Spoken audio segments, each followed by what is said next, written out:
Nous allons aujourd'hui observer l'expérience du CE1D de sciences de 2025, une expérience donc sur des fourmis. Donc 2 élèves décident de faire un élevage de fourmis. Elles les placent donc dans un bac relié donc à des petits tubes dans lesquels les fourmis peuvent se déplacer. Et elles vont donc leur donner 4 aliments, gaufres, pommes, mandarines et salades. On observe alors la réaction des fourmis. On voit qu'elles vont se déplacer d'un aliment à l'autre, mais qu'elles ne vont rester que sur la gaufre et les 2 fruits. Vous voyez que la salade, elles la contournent ou elles ne font que passer dessus, elles la sentent, etc. Pourquoi ? Eh bien, on va investiguer cela. On va utiliser donc différents matériaux que nous allons mélanger, préparer, pour pouvoir donc observer le comportement des fourmis, pour pouvoir conclure donc aux stimuli qui attirent la fourmi au niveau de sa nourriture.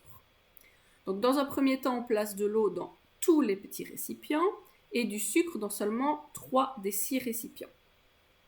On va alors les colorer pour savoir si la couleur des aliments a un effet aussi sur les fourmis. On place les petits cotons dans toutes les conditions et on replace ces cotons dans le terrarium. Alors vous voyez que les fourmis passent sur tous les cotons, mais qu'elles ne s'arrêtent que sur les cotons qui contiennent de l'eau sucrée. Vous voyez que les cotons avec rien que de l'eau, elles ne s'y arrêtent pas, donc elles ne font que passer. Avec cette expérience, on peut donc répondre à la question « Que mangent les fourmis ?» On vous demande donc, première question, quels sont les 2 paramètres que les 2 jeunes filles ont testés avec leur expérience. Eh bien ici, elles ont testé donc, la couleur des aliments et la présence de sucre. On voit qu'on n'a pas changé la température, la texture des aliments, ni placé du sel. On vous rappelle le matériel utilisé. Et on vous demande alors de remettre dans l'ordre les différentes étapes de l'expérience. Alors si vous vous souvenez, elles ont d'abord donc versé de l'eau dans tous les récipients, ensuite versé du sucre dans la moitié de ces récipients, ajouté des colorants, donc à chaque fois dans les récipients avec et sans sucre, et enfin donc elles ont placé des petits morceaux de coton dans les 6 récipients afin donc de tester toutes les conditions. Donc ici on a donc 2, 4, 3, 1, l'ordre donc des étapes.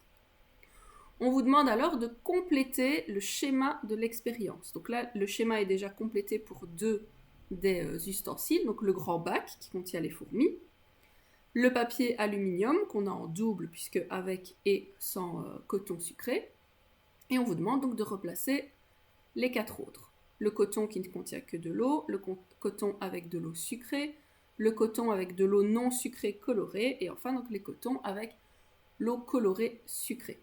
Donc si vous vous souvenez, donc sur un côté on a placé tous les cotons non sucrés et de l'autre tous les cotons sucrés, les 2 étant colorés. Voilà donc ce que ça donne, donc les cotons non sucrés à gauche et les sucrés à droite de notre expérience. On vous demande alors dans la question 3 de cocher, donc pour chacune des conditions, si les fourmis restent ou non sur les cotons. On a pu voir qu'avec simplement de l'eau, elles y passent mais ne restent pas. Par contre, l'eau sucrée, elles y restent. L'eau colorée, elles y passent, mais elles ne restent pas. Par contre, l'eau sucrée colorée, elles y restent. On peut donc tirer 2 conclusions de ces expériences-ci. Première conclusion, c'est que les fourmis sont attirées par les aliments ou par l'eau sucrée. Le sucre, donc le goût sucré, l'odeur du sucre attire les fourmis. Par contre, on peut aussi conclure que la couleur des aliments ou la couleur des cotons, ici, n'influence absolument pas la fourmi. Elle n'est pas attirée par les différentes couleurs.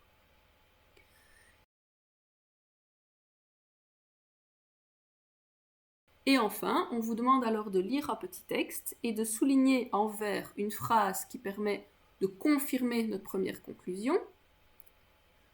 Donc ici, on vous parle donc de l'étude qui a été menée sur les fourmis, etc. Et on vous dit donc, certaines fourmis, comme celles qui sont utilisées ici, sont attirées par des aliments sucrés qui les aident à trouver de la nourriture. Donc ça, c'est une phrase qui prouve notre conclusion 1. La deuxième phrase était correcte aussi, capable de distinguer les saveurs. Ensuite, on vous demande de souligner en bleu une phrase qui valide notre deuxième conclusion. Et là, on vous dit, la couleur n'est pas considérée comme un facteur principal dans le comportement d'attraction des fourmis. Cela confirme donc nos 2 conclusions.